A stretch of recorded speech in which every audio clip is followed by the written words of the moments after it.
이번 시간에는 예수님은 어떻게 자기관리를 하실까라는 제목으로 말씀을 전합니다. 하나님께서 자기관리와 건강이 어떠셨는지 알아보려면 예수님의 공생의 자기관리와 건강을 생각하면 됩니다. 예수님의 체력과 건강은 어땠을까요? 그분은 한 번도 알아누운 적이 없었습니다. 우리가 우리 주님, 우리 하나님 믿고 의지하는 예수 그리스도 그분은 얼마나 건강하였을까요? 오늘날 누구나 건강과 일병을 추구하는 시대에 우리는 살고 있습니다. 그러면서 정작 예수 그리스도 우리 주님은 얼마나 건강하게 사셨을까 묻지도 않고 그냥 하나님의 아들이시니 막강한 체력으로 살았을 것이라고 여깁니다. 그렇다면 과연 예수님의 건강관리와 비결은 무엇일까요? 우리도 어떻게 하면 예수님처럼 건강하게 살 수 있을까요? 예수님께서 건강하게 지내신 것은 하나님께서 건강하셨기 때문입니다. 관리를 잘 하셨기 때문입니다. 하나님께서 정한 건강 법칙을 준수하셨다는 겁니다. 하나님은 우리 모두에게 하나님이 정한 건강 법칙을 적용하면서 살아서 건강하게 120살 이상 장수하며 살기로 원합니다. 그리고 하나님 살아계심을 증명하기로 원합니다. 살아서 여호와의 행사를 선포하리로다.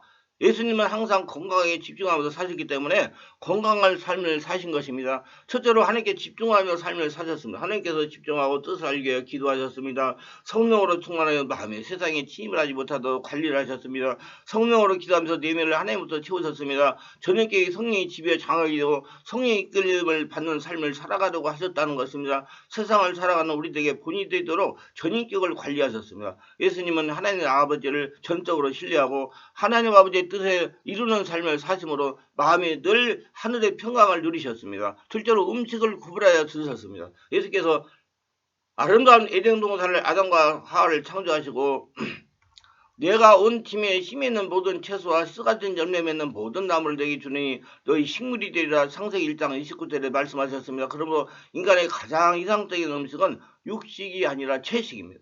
예수님께서 제자들과 함께 생선을 잡수셨다는 기록이 나옵니다만 그 당시 갈릴리 호수는 오염이 없어 깨끗하였고 그 생선은 비닐 있는 깨끗한 생선이 있었음을 틀림없습니다. 일생을 가난하게 사신 예수님께서 주로 채식을 하셨을 것이고 부정하고 가증하다고 선언한 돼지고기나 비늘 없는 생선은 상가했을 것을 확신합니다.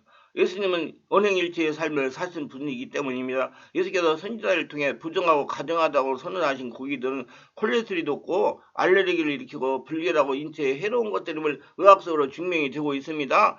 셋째, 운동을 하는 것이 즐겨서 예수님은 보행 건강하게 표본이십니다. 갈릴리와 유대와 사마리를 두루 걸어 다니시며 복음을 전파하셨습니다. 우리가 매일 1시간 이상씩 걷는다면 혈액순환이 왕성해지고 뼈와 근육도 튼튼해지고 소화도 잘 되며 정신이 건강해지고 당뇨병, 고혈압, 우울증, 비만성, 불면증에 놀라운 치료 효과를 볼 것이며 암을 예방하는 데 도움이 될 것입니다. 캘리포니아 샌프란시스코에 다녔던 네리라는 할아버지는 백사가 넘도록 30분가량 걸리는 직장에 매일 걸어서 출근하였는데 건강이 양호하였고 103세 생일날 자녀, 손자, 종손, 고손들 앞에서 100m를 10초 3회 달리고 다음에 생일에는 이 기록을 깨겠노라고 말했다고 그럽니다. 우리도 예수님의 본을 따라 날마다 즐겁게 걸으며 건강하게 사십시다. 넷째로 생수물을 마셨습니다. 요한복음 4장에 보면 예수님이 사마리아 우물가에서 만난 여인에게 물 좀 달라고 요청하시는 장면이 나옵니다. 예수님은 커피나 콜라를 마시지 않으시고 생수를 충분히 마셨습니다. 충분한 생수를 마실 때 노폐물을 신속히 배출해내므로 피가 깨끗해지고 콩팥도 튼튼해집니다. 우리도 하루에 8컵 생수를 마셔 피를 깨끗하게 하십시다. 5째 햇볕을 쬐셨습니다. 예수님은 자신의 봉사 생애 동안 대부분 시간을 5교에서 전도하시고 환자들을 치료하시며 충분한 일광욕을 하셨습니다. 햇빛에는 살균 작용이 있고 피부를 튼튼하게 하며 비타민 D를 생성하고 혈압과 혈당을 내려주며 엔도르핀을 분비하여 기분을 상쾌하게 하는 놀라운 치료 효과가 있습니다. 여섯째로 절제의 삶을 사셨습니다. 예수께서는 이 길을 다투는 자마다 모든 일에 절제하나니 저희는 썩을 면류관을 얻고자 하되 우리는 썩지 않을 것을 얻고자 하노라 하고 고린도전서 9장 25절에 말씀했습니다. 예수님은 술이나 담배나 마약은 물론 어떤 종류의 약이라도 남용하지 않으셨습니다. 술은 간경화증을 일으키고 뇌세포를 파괴하며 담배는 고감, 후두암, 폐암, 방광암의 원인이 됩니다. 일곱째로 신선한 공기를 마셨습니다.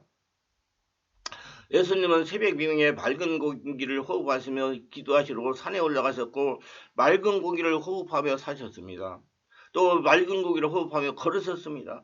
깨끗한 공기를 깊이 들이마시며 폐가 충분히 산소로 가득 채워주고 피는 깨끗해집니다. 신선한 공기는 신경을 안정시키고 자율신경을 조절해주고 식욕도 증진시키며 소화를 원활하게 해주며 잠을 잘 자도록 도와줍니다.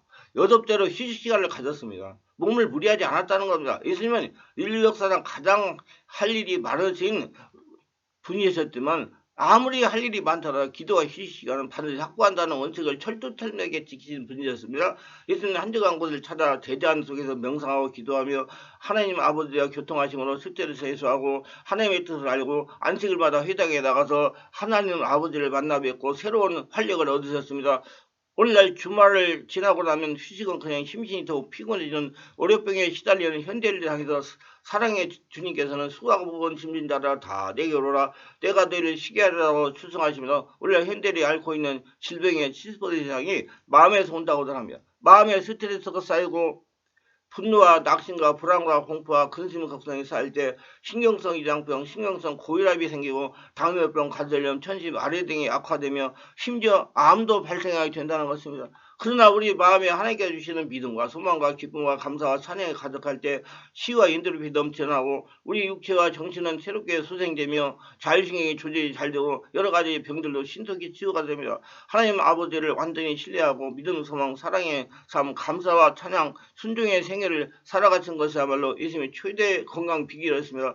예수님은 하나님과 깊은 대화로 들어가시곤 했습니다. 예수님은 당시 제자들을 선택하신 일이나 십자가를 지시하는 일 등 중대 결정을 내리려고 할 때마다 밤을 지서 기도하시곤 했습니다. 그뿐만 아닙니다. 이미 큰 역사를 이루신 후에도 한적한 곳에 나가서 기도하시는 걸 잊지 않으셨습니다. 예를 들면 가르치셔서 병을 고치고 난 후에 한적한 곳에 나가 기도하셨습니다. 5,000명을 먹으신 사건을 베푸시고 난 후에도 예수님은 무리를 떠나 홀로 산에 오르셔 성부 하나님께 기도하셨습니다. 이때는 무슨 기도를 하셨을까요? 추측건대 이미 행한 이 일에 대한 하나님의 마음을 물으셨을 것이며 동시에 이 엄청난 사건을 치르신 후에 성령으로 충만하게 하여 당신의 마음 자세를 살피시고 지나간 일을 되풀이하며 기억하고 음미하고 반추하셨을 것입니다. 그리고 겸손히 성부 하나님께 영광을 돌리셨을 것입니다. 예수님은 이제 예루살렘을 오르시며 다가올 예루살렘 명령을 바라보게 되셨습니다. 돌아올 폼으로 돌아오지 않고 멸망하게 될 그 성을 바라보면서 예수님은 어머니의 심정으로 통한의 눈물을 흘렸습니다. 예루살렘아 예루살렘아 선지자들 죽이고 내게 파송한 자들을 돌로 치는 자여 암탉이 그 새끼를 날개 아래 모은 같이 내가 내 자녀를 모으리 할 일이 몇 번이냐. 그러나 너희는 원치 아니하였도다. 마태복음 23장 37절.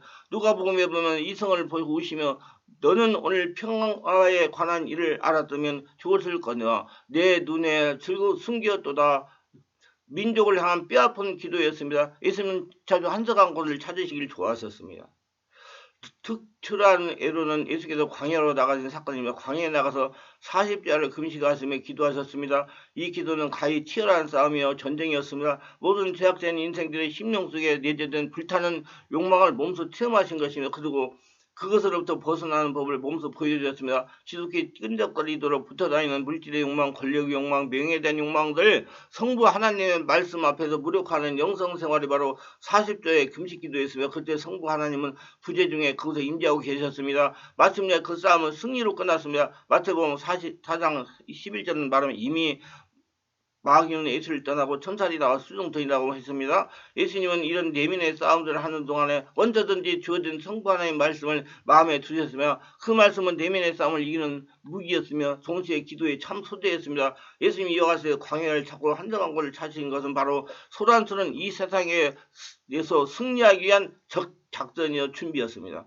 현재의 가장 위대한 영성가 중에 하나인 토마스 버튼은 그대가 내적인 고향을 획득하면 그것을 세상 어느 곳이라도 지니고 다니면서 아무 데서나 기도할 수 있다. 그러나 구체적이게도 내적인 고향이 없으면 내적인 금욕생활이 이루어질 수 없더니 외적인 고향도 없는데 내적인 고향을 논하는 것은 극히 어리석은 일이다. 그래서 저는 외적 침묵, 내적 침묵을 아주 강조를 많이 합니다. 예수님은 참으로 복잡하고 논란이 많은 당시의 현실 속에서 흔들림 없이 하나님의 뜻대로 대적하고 대처하고 복음 메시지를 확신 있게 전하기 위해서 늘 내적인 고향과 평화가 필요했습니다.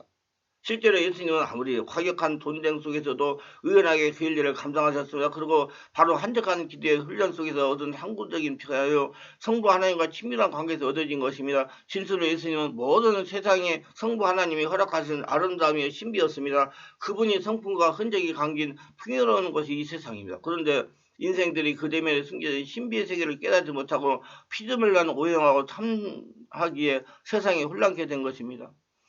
근데 예수님은 바로 이러한 평범한 세상 속에서 진리를 발견하시고 그것을 통하여 하나님과 대화하시며 교제했습니다. 그래서 그는 이 혼란한 세상 한가운데서 성부 하나님은 아빠 아버지라 부를 만큼 친밀한 관계를 유지할 수 있었습니다. 그것이 바로 예수님께서 세상을 이긴 비결이었습니다.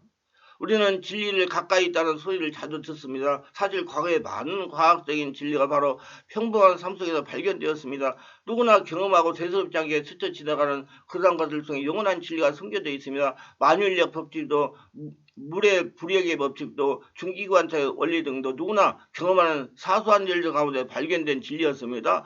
우리는 세상에서 대자연을 하되 자연을 지으신 분이 눈으로 자연을 관照하고 사람을 대하되 사람을 지으신 분의 마음으로 교제하고 사건을 대하되 그 안에 숨겨진 하나님의 비밀을 보려는 깨어있는 통찰력을 키울 때 어느 곳에서나 하나님의 깊은 교제는 일어나게 됩니다. 그리고 온 만물에 충만하신 하나님의 성령을 곳곳에 들이시게 됩니다.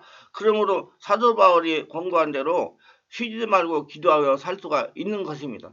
우리 예수님이 자기관리 영성관리를 본받아야 됩니다. 제가 이제 와서 깨닫고 보니 예수님은 우리 성도들이 어떻게 살아야 할지를 공생의 기간 동안 완벽하게 보여주셨습니다. 우리 예수님이 자기관리를 본받아서 건강하게 120살까지 장수하며 하나님의 영광을 드러내는 저와 여러분 되시길 바랍니다. 말씀이 유익하셨다면 구독, 좋아요를 부탁합니다.